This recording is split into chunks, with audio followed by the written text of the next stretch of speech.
Tonight, we'll drift through facts about the Kingdom of Jerusalem, an age of castles, prayers, and restless dreams.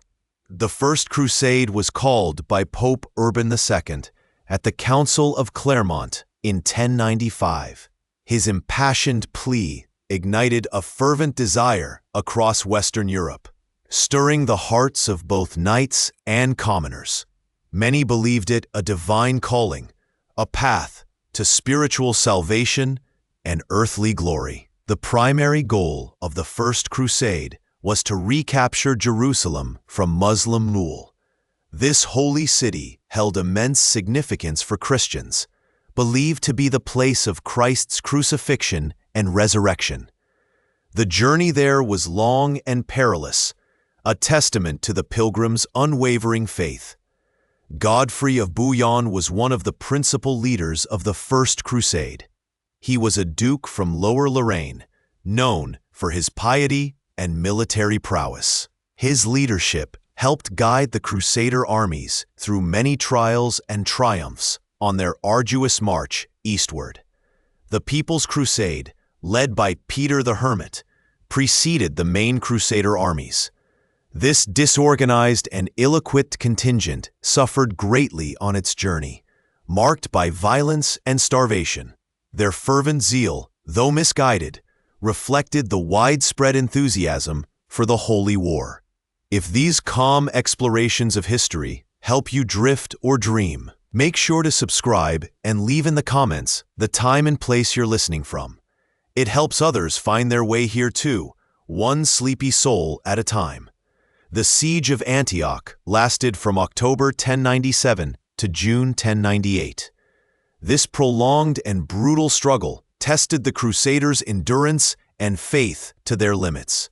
The city's fall was a critical victory, opening the path further south towards Jerusalem. The Crusaders arrived at the walls of Jerusalem in June 1099. After years of marching and fighting, the sight of the Holy City must have filled them with profound emotion. Their long-held dream was finally within reach, shimmering on the horizon. The Siege of Jerusalem culminated in the city's capture on July 15, 1099. This momentous event marked the successful conclusion of the First Crusade's primary objective. The victory was celebrated with both religious fervor and tragic violence. Raymond IV of Toulouse was offered the crown of Jerusalem, but refused it. He claimed he would not wear a golden crown in the city where Christ wore a crown of thorns. His piety, or perhaps political calculation, led him to decline the kingship. Godfrey of Bouillon became the first ruler of the newly established Kingdom of Jerusalem, taking the title Advocate of the Holy Sepulchre. He chose not to be called king, out of reverence for the sacred nature of the city. His reign was brief but foundational, setting the initial course for the fledgling kingdom. The Latin Kingdom of Jerusalem was established as a feudal monarchy. Its structure mirrored that of Western European states, with a king at its head and a hierarchy of nobles holding lands. This familiar system provided a framework for governance in a foreign land. The native Christian populations within the Latin Kingdom were often called Syrians. These communities, primarily Greek Orthodox or Syriac Christians, continued to live under Crusader rule. Their presence added to the cultural tapestry of the new kingdom, though their relationship with the Latin rulers was complex. Some historians still wonder whether the First Crusade was primarily motivated by religious piety or by the promise of new lands and wealth. The complex interplay of spiritual zeal, political ambition, and economic opportunity likely drove many participants. The truth may lie in the individual hearts of those who embarked on the journey. Godfrey of Bouillon, the first ruler of Jerusalem, refused the title of king. He preferred to be known as Advocatus Sancti Sepulchri, or Advocate of the Holy Sepulchre. This humble choice reflected a deep piety, as he believed only Christ could truly wear a crown in the Holy City. Baldwin I, Godfrey's brother, became the first crowned king of Jerusalem on December 25, 1100. His coronation took place in Bethlehem, not Jerusalem, perhaps to avoid offending the local Christian population or to acknowledge the city's unique sacred status. This symbolic act marked the true beginning of the kingdom as a political entity. The early kingdom of Jerusalem was a feudal monarchy, with the king at its apex. Beneath him, powerful lords held territories as fiefs, owing military service and allegiance.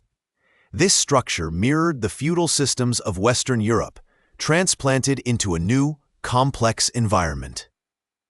The High Court, or Haute Cour, served as the central legislative and judicial body of the kingdom. It comprised the king and his direct vassals, making decisions on matters of war, peace, and succession. This assembly provided a check on the monarch's power, reflecting a unique balance within the Crusader states. The Assizes of Jerusalem were a collection of laws and customs that governed the kingdom. These legal texts codified the feudal relationships and judicial procedures, providing a framework for administration. They represent a remarkable attempt to create a stable legal system in a newly conquered land. Baldwin I significantly expanded the kingdom's territory through military campaigns. He captured coastal cities like Acre, Sidon, and Beirut, securing vital ports and trade routes. These conquests were crucial for the kingdom's economic survival and its connection to the West. The early kings faced constant challenges from neighboring Muslim powers. The Fatimid Caliphate in Egypt and various Seljuk Turkish emirates posed continuous threats to the kingdom's borders. This geopolitical reality meant the Crusader states were perpetually on a war footing. The population of the early kingdom was a complex tapestry of Franks. Indigenous Christians, Syriac, Armenian, Greek, and some remaining Muslims and Jews. The Franks, though rulers, were a minority, navigating a delicate balance of power and coexistence. This diverse populace created a unique cultural blend.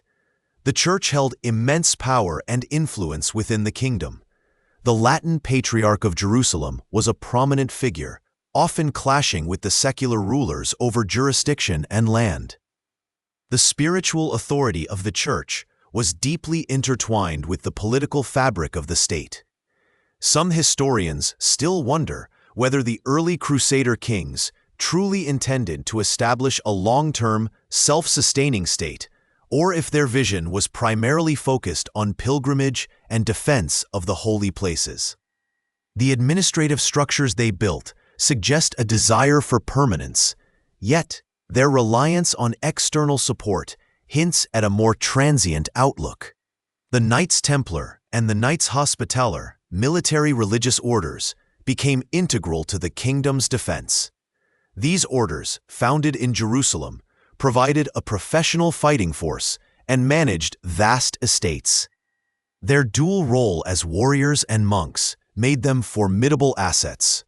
The early kings often relied on naval support from Italian city-states like Genoa and Pisa for their coastal conquests. These maritime powers provided ships and siege equipment in exchange for trade privileges and quarters in the newly captured ports. This alliance was vital for the kingdom's expansion and prosperity. The Frankish nobility in the kingdom developed a unique identity, often referred to as outre-mers, or those from beyond the sea. Over generations, they adapted to the local climate and customs, creating a distinct culture that blended European traditions with Levantine influences. This adaptation was key to their survival in a foreign land. The Latin Kingdom of Jerusalem was a melting pot where diverse cultures intertwined. Frankish settlers, arriving from distant lands, encountered the established communities of the Levant, creating a unique societal tapestry. This interaction shaped daily life in profound and unexpected ways. Frankish society in the Latin East was structured around a feudal hierarchy, similar to their homelands. Lords held sway over their lands and vassals. Though the unique circumstances of the Holy Land often led to adaptations of these traditional European systems, knights and their retinues formed the backbone of the military presence, ever vigilant against external threats.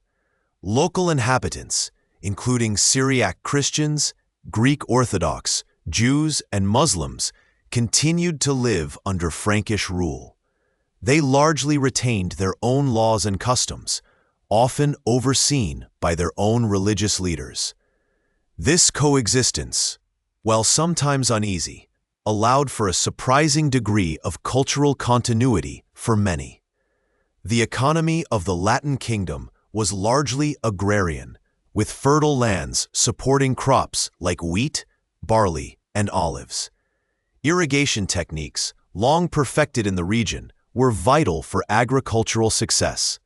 The rhythm of the seasons dictated much of the daily toil for those who worked the land.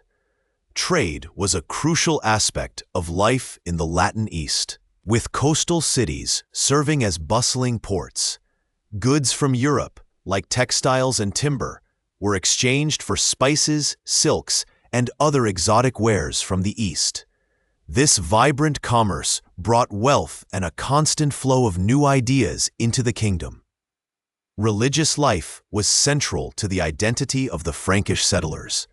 Latin Christianity was the official faith, and magnificent churches and cathedrals were constructed across the kingdom. Pilgrimages to holy sites, especially Jerusalem itself, continued to draw devout individuals from across Christendom. For the local Christian communities, their ancient rites and traditions persisted, sometimes leading to friction with the newer Latin hierarchy. Yet, many shared a common reverence for the holy sites, and their spiritual lives remained deeply rooted in the land. The sounds of different liturgies would often blend in the air. Muslims living within the kingdom were often granted a degree of religious freedom, though their status was generally that of a protected minority. They maintained their mosques and legal systems, reflecting a pragmatic approach by the Frankish rulers to govern a diverse population. The call to prayer could still be heard in many towns. Housing varied greatly depending on social status and location. Frankish lords resided in fortified castles or substantial stone houses, designed for both comfort and defense.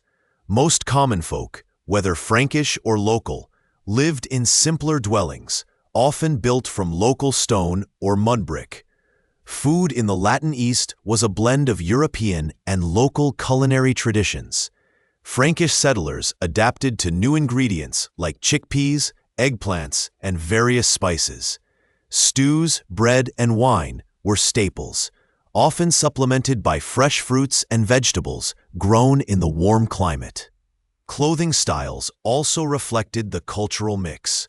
While Frankish nobles might wear European-style tunics and cloaks, many adopted lighter, more practical garments suited to the warmer climate. Local populations continued to wear their traditional attire, often featuring flowing robes and head coverings. Education was primarily religious, conducted in monasteries and cathedral schools for the Latin elite. For local communities, religious institutions also served as centers of learning, preserving ancient texts and traditions. Knowledge of different languages, including Latin, Arabic, and Greek, was often a practical necessity for daily interaction. The legal system of the Latin Kingdom was based on Frankish customary law, codified in texts like the Assizes of Jerusalem. These laws governed everything from property disputes to criminal offenses. Though local communities often retained their own legal practices for internal matters, justice was administered, sometimes swiftly, sometimes slowly. Some historians still wonder whether the Latin Kingdom truly fostered a unique outre-mer culture, distinct from both Europe and the Islamic world. While there was undeniable interaction and adaptation, the extent to which a new, cohesive identity emerged remains a subject of scholarly debate. The threads of identity were complex. One interesting detail often overlooked is the use of public baths, a common feature in the Islamic world, which were also adopted and utilized by the Frankish population. These shared spaces sometimes served as rare points of mundane interaction between different communities. The steam would rise, muffling the distinctions. Military service was a constant obligation for Frankish men, as the kingdom was perpetually on a war footing. Knights and sergeants were expected to respond to calls to arms, defending the borders and maintaining order. Even ordinary settlers might be called upon to contribute to local defense efforts. Women in the Latin East, both Frankish and local, played vital roles in daily life. They managed households, raised children, and often participated in economic activities like weaving, baking, or managing small businesses. Their strength was a quiet, constant force within the society. Healthcare in the Latin Kingdom was a blend of European and Middle Eastern medical practices. Frankish physicians brought their knowledge from the West, while local healers often employed herbal remedies and surgical techniques developed in the Islamic world. The care of the sick was often undertaken by religious orders. The presence of a diverse range of languages was a defining characteristic of daily life. Latin was the language of the church and administration, while French was spoken by the Frankish elite. Arabic, Greek, and Syriac were widely used by the local populations, necessitating interpreters in many interactions. Entertainment and leisure activities were simple but cherished. Feasts and celebrations marked religious holidays and important events. Games, music, and storytelling provided respite from the demands of daily life. Even in a land of conflict, moments of joy and camaraderie were sought and found. The Kingdom of Jerusalem relied heavily on a network of formidable castles for its defense. These stone strongholds, often built on strategic hills or near vital roads, served as both garrisons and administrative centers, projecting Crusader power across the Levant. One of the most impressive Crusader castles was Crac des Chevaliers, though it was technically part of the county of Tripoli. Its concentric design, with multiple rings of walls and towers, made it almost impregnable, a true marvel of medieval military engineering. The Hospitallers, a military order, were responsible for maintaining and defending Crac des Chevaliers for much of its history. Their disciplined knights and well-trained garrisons stood as a bulwark against encroaching Muslim forces.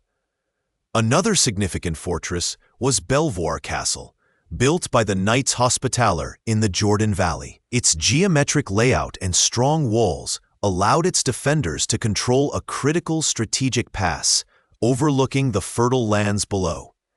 The Knights Templar, another powerful military order, also constructed and manned numerous castles throughout the kingdom. Their fortresses, like Chastel Pellerine on the coast, were often designed to protect pilgrimage routes and vital ports. The walls of Jerusalem itself were a primary defensive feature, repaired and strengthened by various Crusader kings.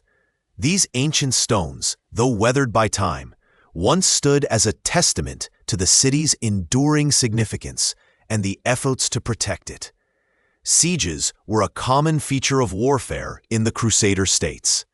The prolonged nature of these engagements often tested the endurance of both attackers and defenders, with starvation and disease sometimes proving as deadly as direct assault. The Siege of Ascalon in 1153 saw the Kingdom of Jerusalem finally capture this important coastal city. Its fall removed a constant threat to the southern borders and opened up new avenues for trade and expansion. However, The siege of Jerusalem in 1187, led by Saladin, ultimately resulted in the city's surrender. Despite a valiant defense, the lack of reinforcements and dwindling supplies forced the Crusader garrison to negotiate terms. Military tactics often involved a combination of heavy cavalry charges and disciplined infantry formations. The Frankish knights, though often outnumbered, were renowned for their shock tactics and the ferocity of their initial assault.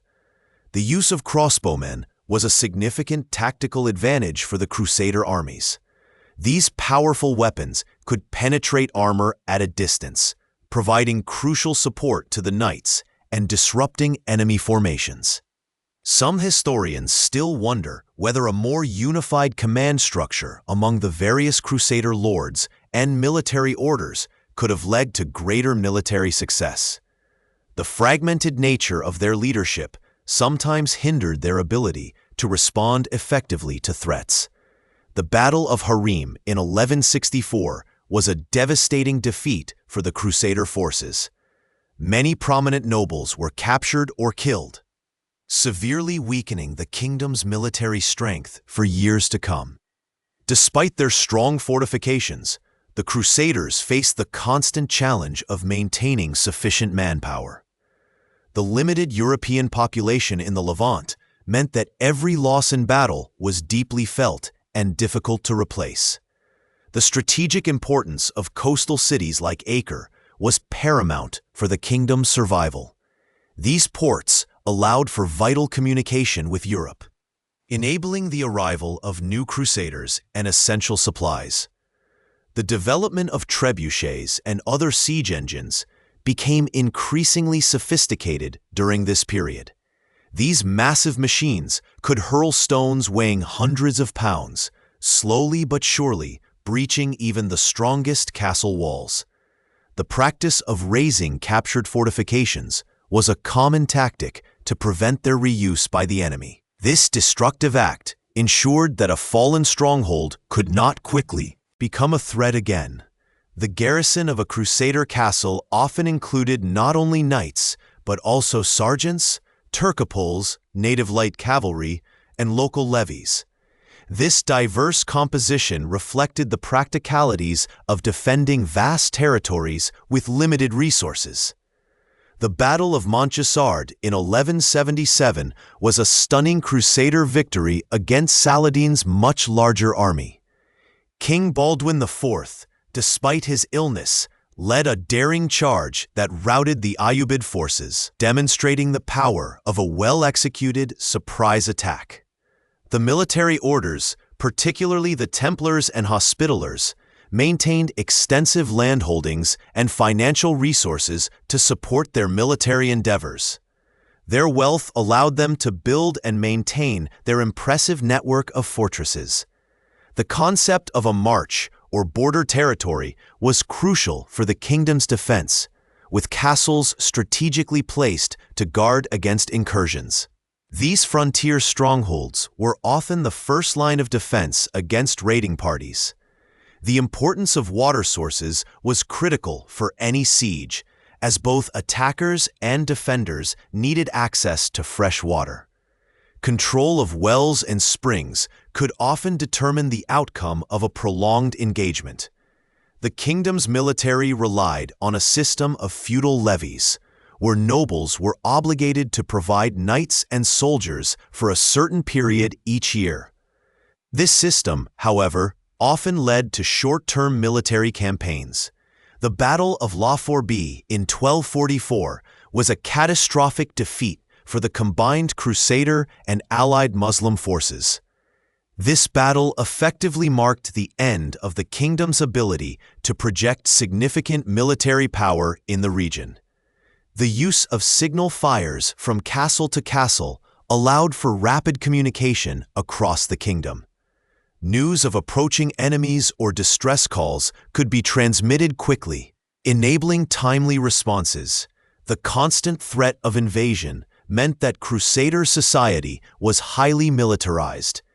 Even non-combatants often played a role in defense, from maintaining walls to providing supplies for garrisons. The walls of Sidon, though rebuilt many times, stood as a testament to the city's strategic importance as a coastal stronghold. Its defenses allowed it to withstand numerous sieges throughout the Crusader period. The development of the curtain wall as a primary defensive feature allowed for greater flexibility in castle design. These continuous walls, punctuated by towers, provided a strong outer perimeter. The Knights Templars fortress of Safed, built in the Galilee, was one of the largest and most formidable Crusader castles. Its sheer size and strong defenses made it a significant obstacle for any invading army. The concept of a relief army was vital for breaking sieges. The hope of a relieving force often kept besieged garrisons fighting, even in the direst circumstances.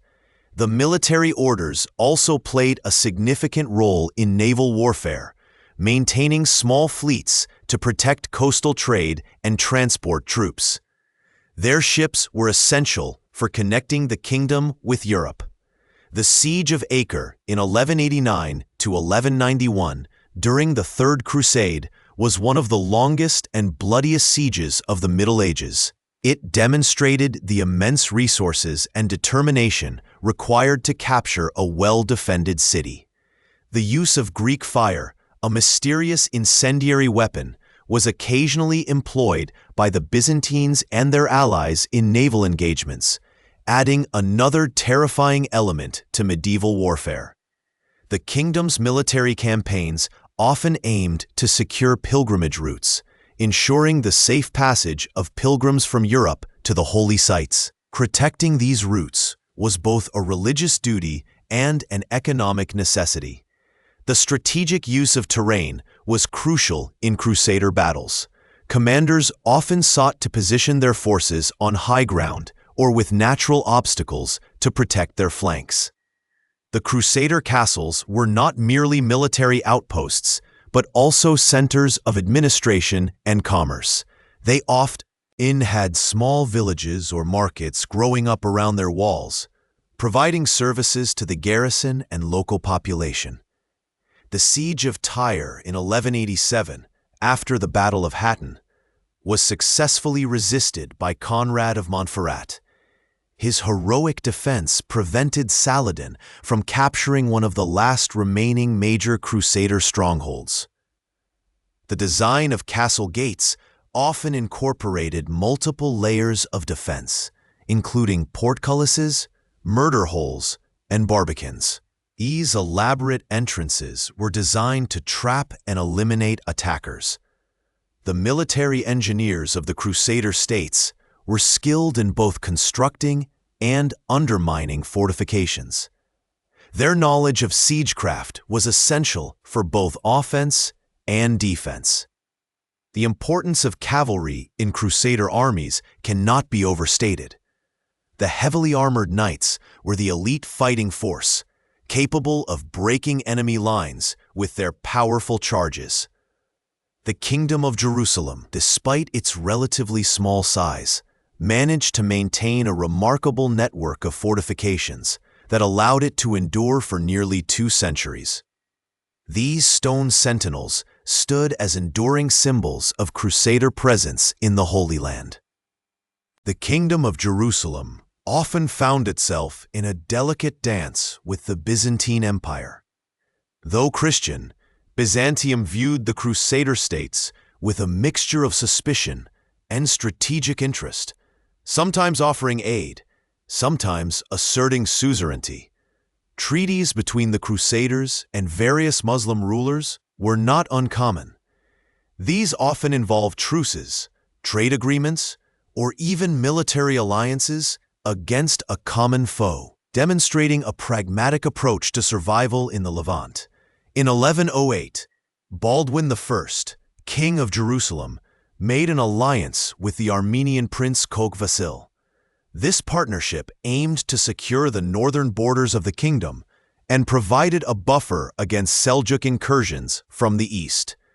The Treaty of Devil in 1108 between Bohemond I of Antioch and the Byzantine Emperor Alexios I Komnenos attempted to make Antioch a Byzantine vassal state. However, Bohemond's Crusader allies largely ignored its terms, asserting their independence. Some historians still wonder whether the frequent shifts in alliances, both within the Christian and Muslim camps, ultimately weakened the Crusader states. Constant renegotiation diverted resources and attention from long-term stability.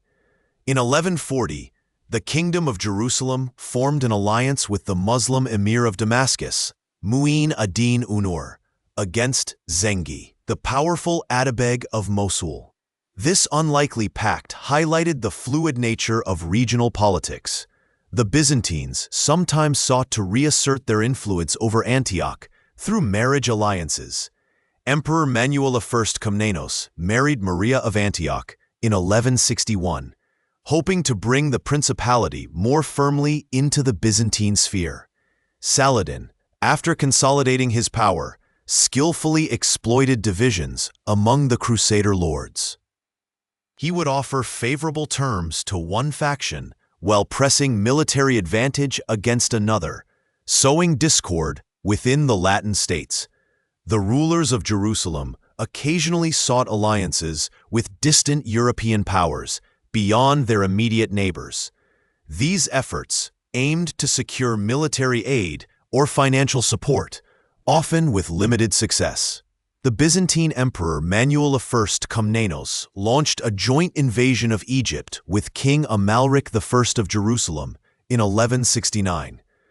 This ambitious but ultimately failed campaign aimed to prevent Saladin from gaining control of the rich Nile Delta. The assassination of Conrad of Montferrat in 1192, shortly after he was elected King of Jerusalem, fueled Byzantine suspicions. Though never proven, some whispered of Richard the Lionheart's involvement, further straining European relations. The relationship between the Kingdom of Jerusalem and the maritime Italian city-states, like Venice, Genoa, and Pisa, was crucial. These republics provided naval power and logistical support in exchange for lucrative trading concessions. The Church of the Holy Sepulchre in Jerusalem underwent significant reconstruction during the Crusader period. Its new Romanesque design encased the sacred sites within a grander, unified structure, inviting pilgrims to move through its hallowed spaces with renewed awe. Crusader churches often featured a blend of Romanesque and Byzantine architectural styles. These stone edifices, with their thick walls and rounded arches, stood as enduring symbols of Latin Christian presence in the East. The Dome of the Rock was converted into a church by the Crusaders, renamed the Templum Domini. Its magnificent golden dome, once a mosque, now housed a cross, reflecting the new ruler's religious dominion over the city. The Al-Aqsa Mosque was transformed into the Palace of Solomon and used as the headquarters for the Knights Templar. Its vast prayer hall became a stable and barracks for the warrior monks, a stark change from its original purpose. Many Crusader castles, like Crac des Chevaliers, incorporated sophisticated defensive features. These formidable fortresses, with their concentric walls and imposing towers, were designed to withstand prolonged sieges. The Church of the Nativity in Bethlehem was largely preserved by the Crusaders. They added a new cloister and bell tower, maintaining the ancient basilica's reverence as the birthplace of Christ. Pilgrims arriving in the Holy Land often sought out hospices for shelter and care. These institutions, run by orders like the Hospitallers, offered a safe haven for weary travelers after their long and arduous journeys. The Hospital of St. John in Jerusalem was one of the largest and most advanced medical facilities of its time. It provided free care to all, regardless of faith, demonstrating a remarkable commitment to humanitarian aid. Crusader art often depicted scenes from the life of Christ and the saints. These vibrant frescoes and mosaics adorned church interiors, serving as visual narratives for the faithful. Some historians still wonder whether the Crusaders truly appreciated the existing artistic and architectural traditions of the Levant. Their building projects often superimposed Latin styles onto ancient sites, sometimes altering their original character. The Abbey of Santa Maria Latita in Jerusalem housed a community of Benedictine nuns. Their quiet devotions and scholarly pursuits contributed to the spiritual life of the Crusader kingdom.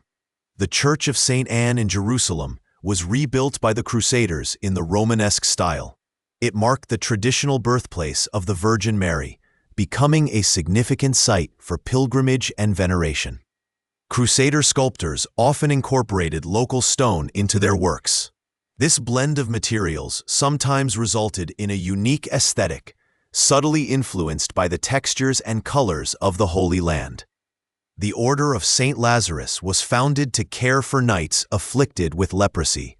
Their hospices, though somber, offered a place of solace and dignity for those suffering from the debilitating disease.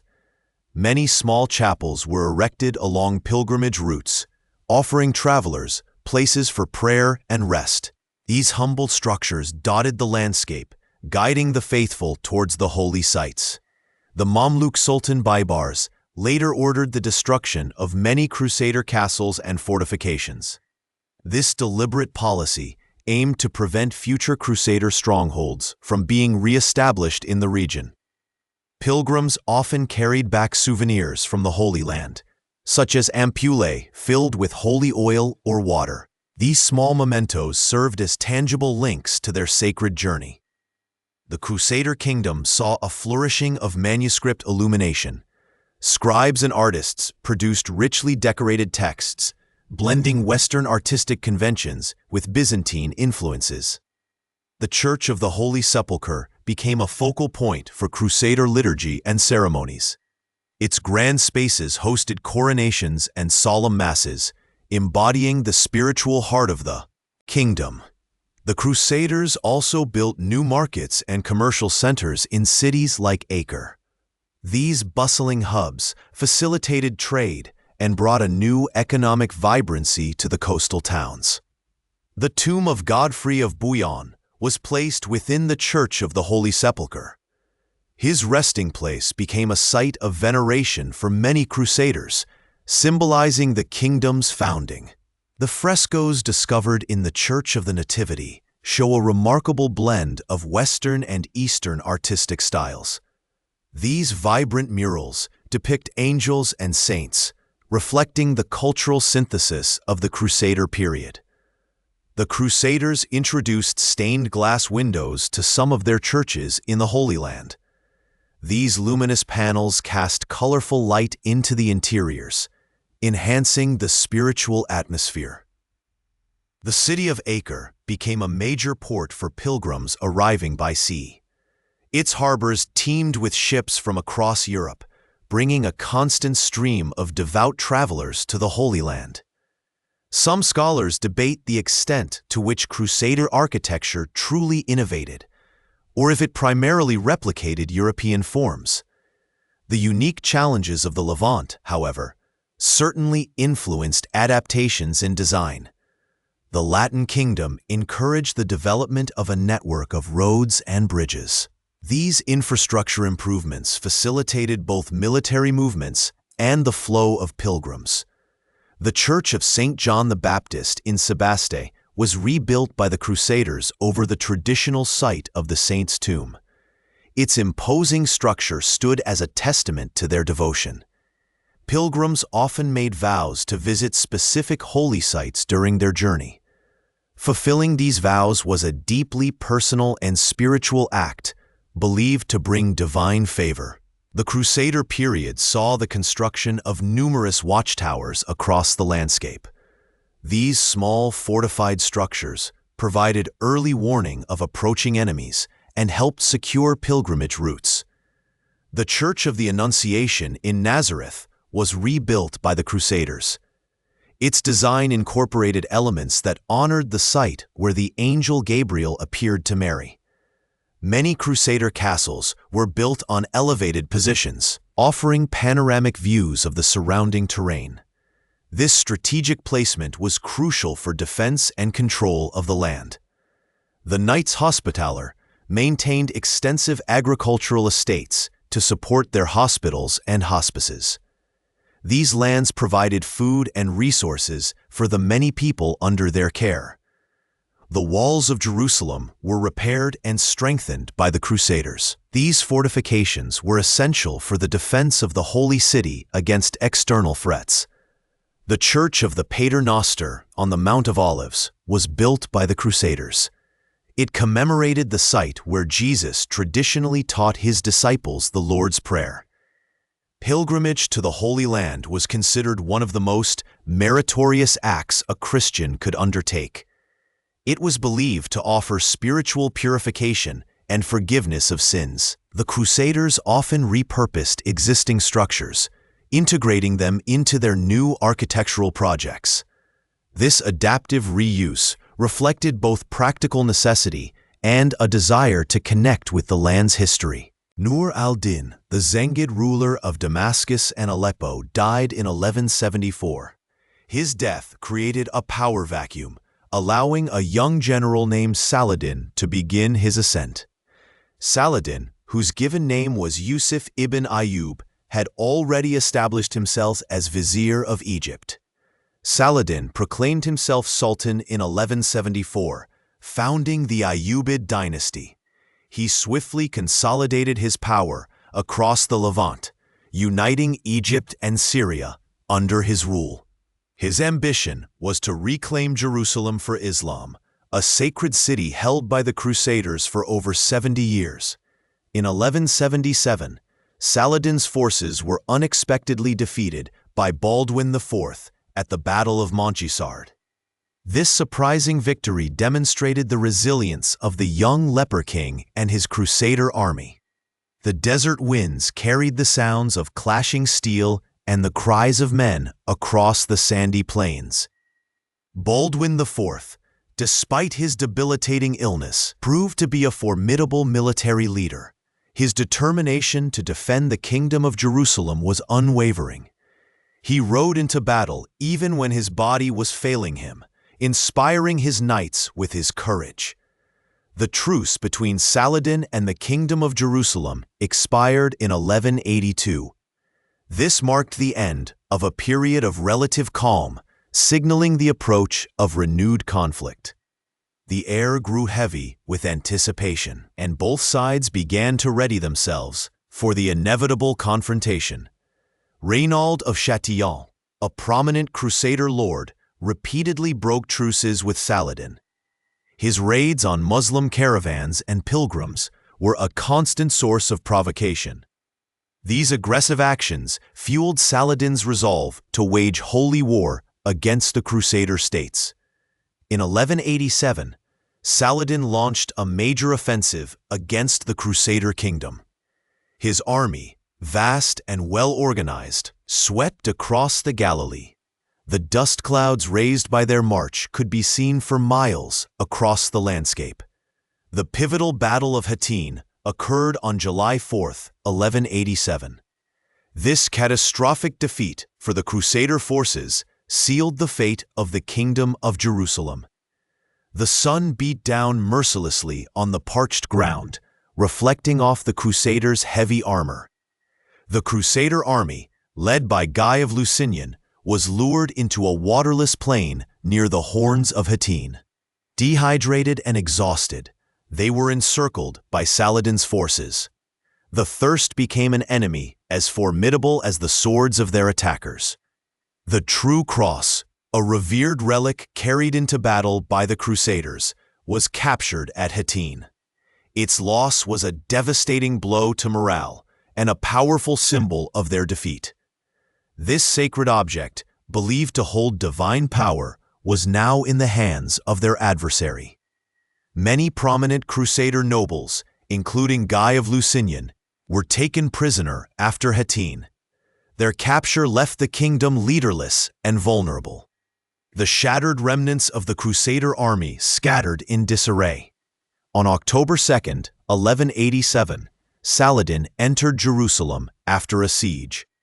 The city, held by the Crusaders for 88 years, surrendered to his forces. The golden dome of the Dome of the Rock once again reflected the Muslim crescent. Saladin allowed the Christian inhabitants to ransom themselves and leave Jerusalem peacefully. This act of clemency contrasted sharply with the Crusaders' bloody conquest of the city in 1099. He showed a mercy that surprised many, offering a path to safety for those who could pay. The fall of Jerusalem sent shockwaves throughout Europe. News of the city's recapture by Saladin ignited widespread calls for a new crusade. The Christian world mourned the loss of its holiest city. Pope Gregory VIII issued the papal bull Audita Tremendi in October 1187, calling for the Third Crusade.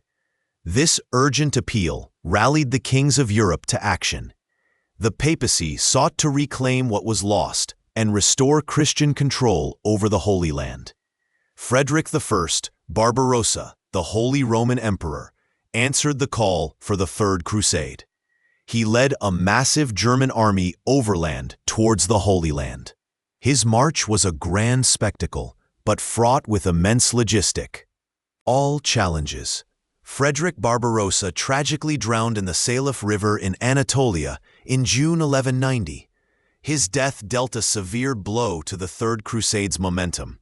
The loss of such a powerful leader disheartened many of his crusaders, and some turned back. Richard I of England, known as Richard the Lionheart, embarked on the Third Crusade. He was a formidable warrior and a charismatic leader. His very name struck fear into the hearts of his enemies. Philip II Augustus, the King of France, also joined the Third Crusade. He was a shrewd politician and a capable military commander. His relationship with Richard was often strained, marked by rivalry and suspicion. The Crusaders besieged Acre in 1189, a crucial port city on the coast. The siege lasted for 2 years, a long and brutal struggle. The constant fighting and disease took a heavy toll on both sides. Acre finally fell to the Crusaders in July 1191. This victory provided the Crusaders with a vital stronghold and a supply base for their operations. The city's capture was a significant achievement after a prolonged and costly effort. After the fall of Acre, Richard the Lionheart ordered the massacre of thousands of Muslim prisoners. This brutal act sullied his reputation and intensified the animosity between the two sides. The memory of this atrocity lingered long after the event. Richard the Lionheart achieved a significant victory over Saladin at the Battle of Arsuf in September 1191. This battle demonstrated Richard's tactical brilliance and the discipline of his Crusader forces. The Crusaders marched in tight formation, enduring constant harassment before launching their decisive attack. Despite his military successes, Richard was unable to recapture Jerusalem. Saladin's defenses were too strong, and the Crusader army was depleted. The city remained just out of reach, a constant source of frustration. Some historians still wonder whether Richard could have taken Jerusalem if he had pressed his advantage after Arsuf. The debate centers on the logistical challenges and the morale of his troops. The path to the Holy City was not only militarily difficult, but also politically complex. The Treaty of Jaffa, signed in September 1192, concluded the Third Crusade. It established a truce between Saladin and the Crusaders. This agreement allowed Christian pilgrims access to Jerusalem, but kept the city under Muslim control. The Third Crusade, while failing to retake Jerusalem, secured Crusader control over a strip of coastal territory. This preserved the existence of the Latin East for another century. The kingdom, though diminished, continued to cling to its foothold in the Holy Land. Saladin died in March 1193, just months after the treaty was signed. His death marked the end of an era and left a void in the Muslim world. He was a revered figure, remembered for his chivalry and his unwavering devotion. The legacy of Saladin continued to inspire future generations. His reputation as a just and merciful ruler even to his enemies, became legendary. He remains a towering figure in both Islamic and Western history. After the fall of Jerusalem in 1187, the Kingdom of Jerusalem was largely reduced to a coastal strip. Its heart, the holy city itself, lay in Muslim hands, forever altering the kingdom's identity and purpose. The dream of a Latin Jerusalem, though never extinguished, became a distant echo. The Third Crusade, led by Richard the Lionheart, failed to recapture Jerusalem. Though it secured important coastal cities like Acre, Jaffa, and Tyre, the Crusaders could not dislodge Saladin from the Holy City. This outcome left the kingdom in a precarious state, dependent on a fragile truce. Acre became the new capital of the truncated Kingdom of Jerusalem. This bustling port city, with its strong walls and access to the sea, served as the primary link between the Latin East and Europe. Its vibrant markets and diverse population reflected the kingdom's cosmopolitan, yet diminished, reality. The Treaty of Jaffa in 1192 established a 3-year truce between Richard I and Saladin. This agreement allowed Christian pilgrims limited access to Jerusalem, a small concession that brought some comfort to those who longed to visit the holy sites. It marked a period of uneasy peace rather than true resolution. The Fourth Crusade, launched in 1202, never reached the Holy Land. Instead, it was diverted to Constantinople, where it sacked the Byzantine capital in 1204. This catastrophic event further weakened the Christian East and deepened the schism between the Latin and Orthodox churches. Frederick II, Holy Roman Emperor, led the Sixth Crusade in 1228. Remarkably, he regained Jerusalem through diplomacy rather than direct conquest. His negotiations with the Ayyubid Sultan al-Kamil resulted in a treaty that returned the city to Christian control for a decade. Frederick II's entry into Jerusalem in 1229 was met with mixed reactions from the local Latin nobility. As an excommunicated emperor, his diplomatic success was viewed with suspicion by some, who questioned the legitimacy of a peace achieved without papal blessing. He crowned himself king, but his rule was tenuous. The Ayyubid ruler Al-Salih Ayyub recaptured Jerusalem in 1244 with the help of Khwarezmian mercenaries. This final loss of the Holy City proved to be permanent, marking the end of any meaningful Latin Christian control over Jerusalem itself. The dream of its recovery faded further into memory. The Battle of La Fourby in 1244 was a devastating defeat for the Crusader forces. Allied with Damascus against Egypt, the Christian army was annihilated by the Khwarezmian Turks and Egyptian forces. This battle significantly weakened the kingdom's military strength and resilience. Louis IX of France launched the Seventh Crusade in 1248. His expedition focused on Egypt, hoping to strike at the heart of Ayyubid power. The crusade ended in disaster, with Louis himself captured at the Battle of Faraskar in 1250, a profound blow to European crusading zeal. The Mamluks rose to power in Egypt after overthrowing the Ayyubids in 1250. This new, formidable force became the primary adversary of the diminished Crusader states. Their disciplined armies and strategic brilliance posed an existential threat to the remaining Latin strongholds. The Mongol invasions of the mid-13th century briefly offered a potential, though unlikely, alliance for the Crusaders. Some hoped that the Mongols, as enemies of the Mamluks, might help to reclaim lost territories. However, these hopes ultimately proved futile, as Mongol priorities lay elsewhere. The Battle of Ain Jalut in 1260 saw the Mamluks decisively defeat the Mongol army. This victory was crucial, as it halted the Mongol westward expansion and cemented Mamluk dominance in the Near East. For the Crusader states, it meant facing an even stronger, unchallenged foe. Baybars, the Mamluk Sultan, systematically campaigned against the remaining Crusader strongholds from 1265 onwards. He captured key cities such as Arsuf, Caesarea, and Safed, dismantling the kingdom. Om's defenses piece by piece, his relentless sieges left little hope for the Latin East. The fall of Antioch in 1268 to Baybars was a significant loss for the Crusaders.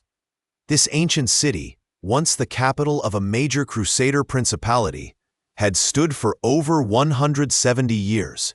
Its capture sent shockwaves through Europe, highlighting the dire situation in the Levant. Some historians still wonder whether a more unified and less internally fractious Crusader leadership could have stemmed the Mamluk tide. The constant rivalries between military orders, Italian maritime republics, and feudal lords often undermined any collective defense efforts. The city of Tripoli fell to the Mamluks in 1289. This marked the end of the County of Tripoli, one of the original Crusader states. Its destruction was a clear sign that the Mamluks were determined to eradicate all Latin presence from the Syrian coast. The fall of Acre in 1291 marked the definitive end of the Kingdom of Jerusalem. After a brutal siege, the last major Crusader stronghold fell to the Mamluk Sultan al-Ashraf Khalil. This event effectively extinguished the Latin Christian presence in the Levant. The last king of Jerusalem, Henry II of Cyprus, was unable to defend Acre. Though he held the title, his power was largely symbolic, and the resources available to him were insufficient to withstand the overwhelming Mamluk assault. The kingdom's fate was sealed. After 1291, the concept of the Kingdom of Jerusalem continued as a titular claim held by various European monarchs. Though the physical kingdom was gone, the empty title served as a reminder of a grand yet ultimately lost endeavor. Its legacy lived on in European courts. The Kingdom of Jerusalem's economy was primarily agrarian, relying heavily on the cultivation of crops. Fields of wheat and barley stretched across the fertile coastal plains, providing sustenance for its people. The rhythm of the seasons dictated the lives of many, from planting to harvest. Feudalism, though adapted, formed the bedrock of the kingdom's social and political structure. Land was granted in exchange for military service, creating a tiered system of lords and vassals. This arrangement aimed to secure a steady supply of knights for defense. Vassals, in turn, owed homage and fealty to their liege lords, pledging their loyalty and military aid. This intricate web of obligations extended from the highest barons down to the lowest knights. It was a system designed for a state constantly on a war footing. The Assizes of Jerusalem codified the kingdom's laws, including those governing feudal relationships. These legal texts outlined the duties and rights of lords and vassals, bringing a degree of order to the feudal system. They were a testament to the kingdom's efforts to establish stable governance. Trade was vital to the kingdom, connecting it to the wider Mediterranean world. Ports like Acre, Tyre, and Sidon bustled with activity, welcoming ships from east and west. These maritime hubs were lifelines for goods and ideas. Italian maritime republics, such as Genoa, Pisa, and Venice, played a significant role in the kingdom's commerce. They established quarters in the port cities, enjoying special privileges and contributing to the vibrant mercantile scene. Their presence underscored the international character of the kingdom's trade. Spices, textiles, and precious metals flowed through the kingdom's markets. Goods from distant lands found their way to the Levant, enriching the kingdom's coffers and diversifying its material culture. The scent of exotic spices would have mingled with the salty air of the harbors. Local produce, including olive oil, wine, and sugar, also formed important parts of the economy. Sugar cane cultivation, in particular, was a notable agricultural enterprise, with plantations thriving in the warm climate. The sweet taste of cane sugar was a luxury in medieval Europe. The coinage of the Kingdom of Jerusalem, initially based on Byzantine and Islamic models, reflected its diverse economic ties. Gold and silver dinars and bezants circulated widely, facilitating trade and demonstrating the kingdom's participation in global commerce. These coins were tangible symbols of its economic identity. Urban centers, like Jerusalem itself and Acre, were hubs of economic activity and social life. They housed diverse populations, including Franks, native Christians, Muslims, and Jews, all contributing to the kingdom's vibrant tapestry. The sounds of different languages would have filled their narrow streets. The social hierarchy placed the Frankish nobility at the apex, holding most of the land and power. Below them were the knights, followed by a broader class of freemen and burgesses. This structure reflected the kingdom's origins as a crusader state. Native Christians, often referred to as Syrians, formed a significant part of the population. They maintained their own customs and religious practices, contributing to the kingdom's agricultural and artisanal sectors. Their presence underscored the complex demographics of the Latin East. Some historians still wonder whether the level of integration between the Frankish ruling class and the native populations was truly successful. While economic interactions were common, social and cultural divides often remained. This question continues to be a point of scholarly discussion. The military orders, like the Knights Templar and the Knights Hospitaller, developed immense wealth and economic power. They owned vast estates and engaged in banking, becoming significant financial players within the kingdom and beyond.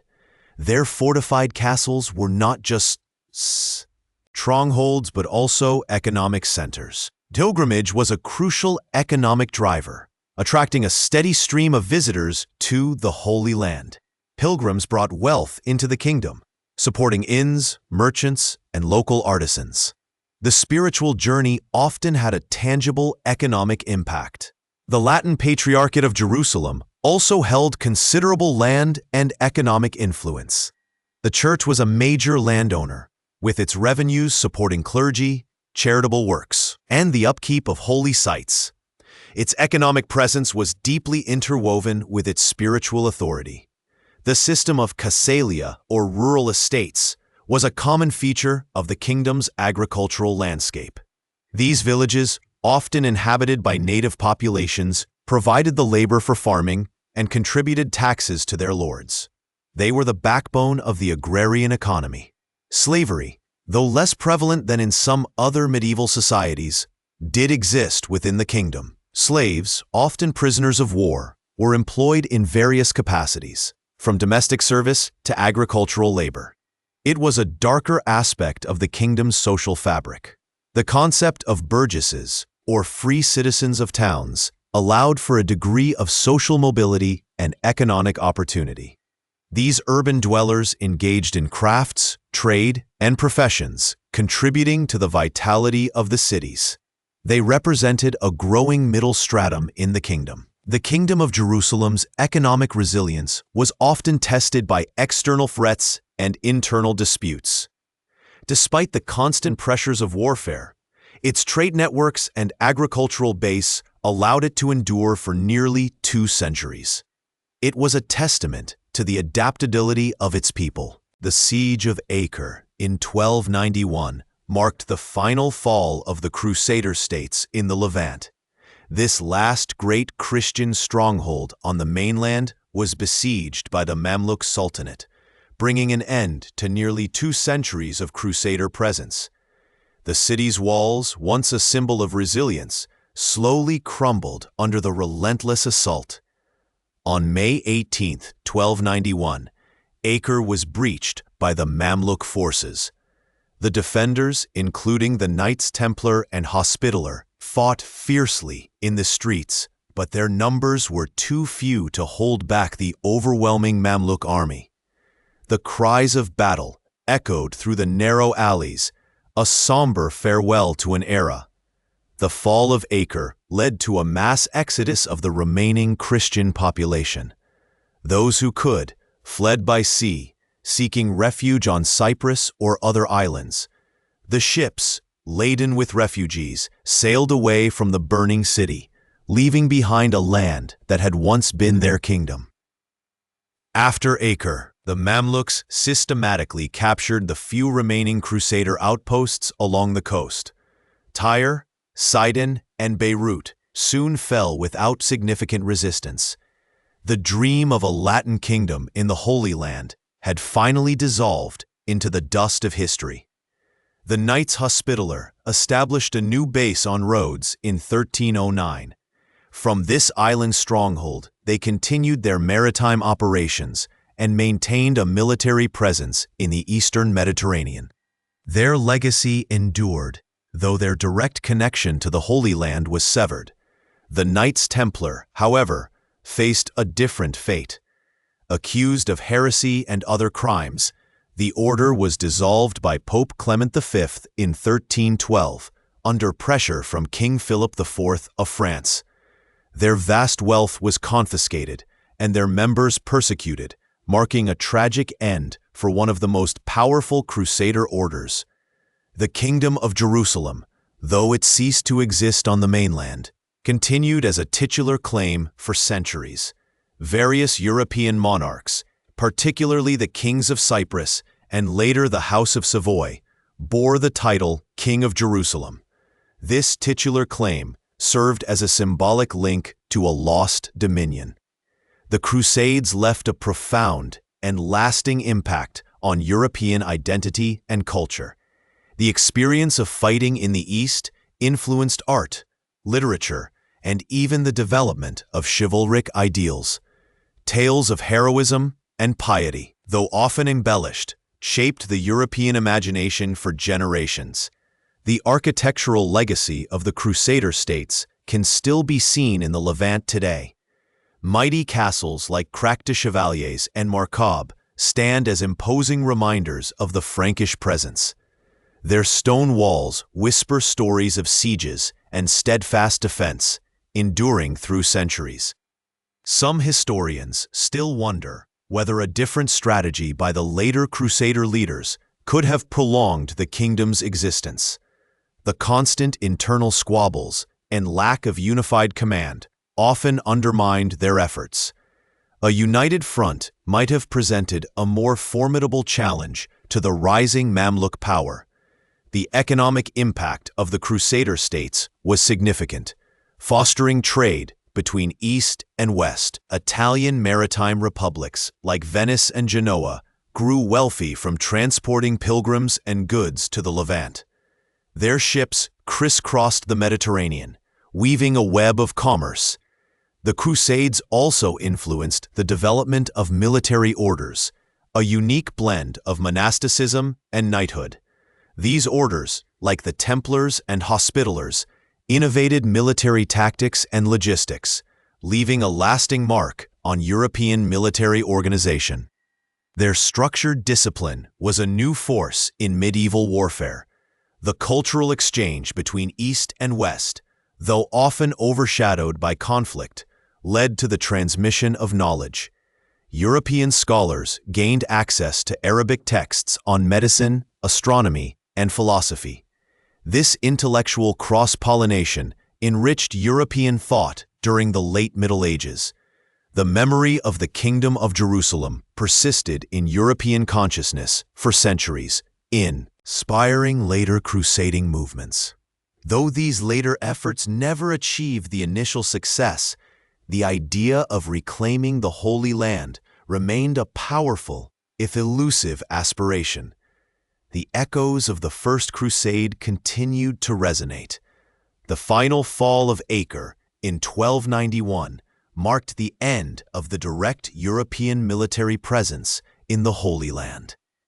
The dream of a Latin kingdom in the Levant, born of fervor and conquest, had ultimately faded. the sun set on an era of crusading ambition, leaving behind a complex tapestry of history.